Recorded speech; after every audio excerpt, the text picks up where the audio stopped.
Federal changes affecting Oklahoma school cafeterias. Thanks for joining us. I'm Josh Nikki, and this is ENN Now. And I'm Matt Disney. The changes mean some federal funding for food programs is going away. ENN's Banning Lutzenberger explains. Schools that operate with extended hours and offer a third meal to students will no longer be able to do so. Oklahoma Voice reported that the U.S. Department of Agriculture told state education officials to stop the program based on concerns over program integrity and compliance. State Superintendent Lindell Fields said his agency is willing to help schools replace lost funding by switching them to another federal program that supports after-school care meals. According to News on 6, President Donald Trump on Friday announced the importation of 300,000 metric tons of ground beef in response to rising prices that have squeezed consumers and harmed cattle farmers. The Oklahoma Cattle Association says the foreign beef will add uncertainty to the cattle market rather than help ranchers and consumers. The USDA said easing the tariffs will lower the price of ground beef, which is 57% higher than from 5 years ago.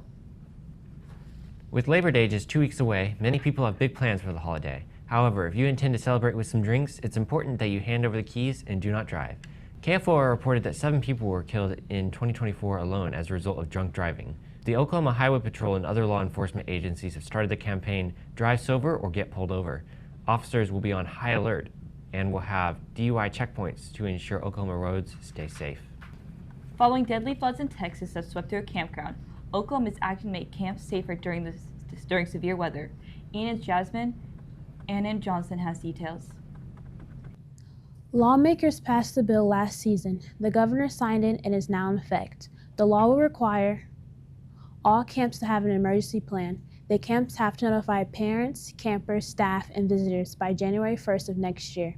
According to a news release for a governor's office, the emergency plans must include evacuation routes and how to access shelter. Camps also have to have at least 2 ways to receive severe weather alerts and cannot rely solely on cell phone or cellular coverage. There's a new law in Oklahoma relating to access to abortion-inducing drugs. Kaylia Ferrier has details. A new Oklahoma law targeting the illegal trafficking of abortion drugs is now in effect, following Governor Stitt's signature. In the news release, the author of House Bill 1168 said his bill creates a felony offense for anyone who knowingly possesses or delivers abortion-inducing drugs.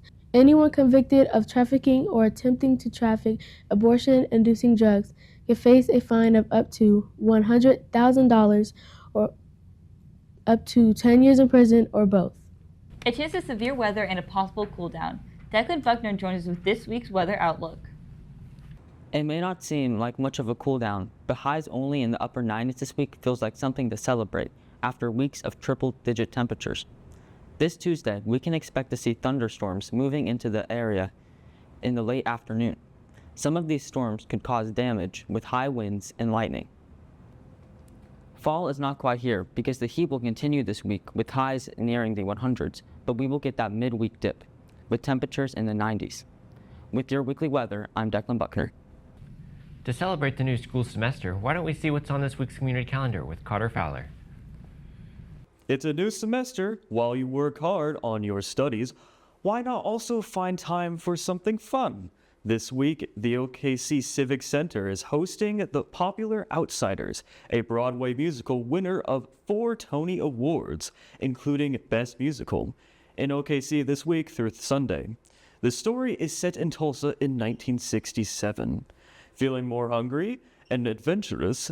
Then you should try out the $10 lunch week, where you and your friends can visit diners all around the Midtown District in OKC. Wow. Or why not end the summer with some good old-fashioned fun by visiting a county fair around the state?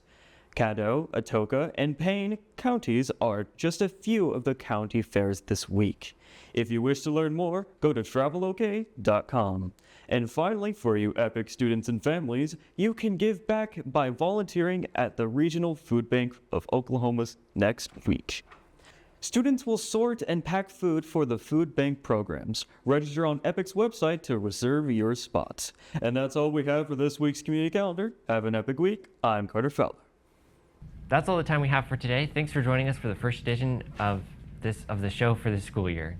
Be sure to keep checking our website I'm so sorry. and social media pages. That's all the time we have for today. Thanks for joining us for the first edition of the show for this school year. Be sure to keep checking our website and social media pages all year long for more news from our team of student journalists.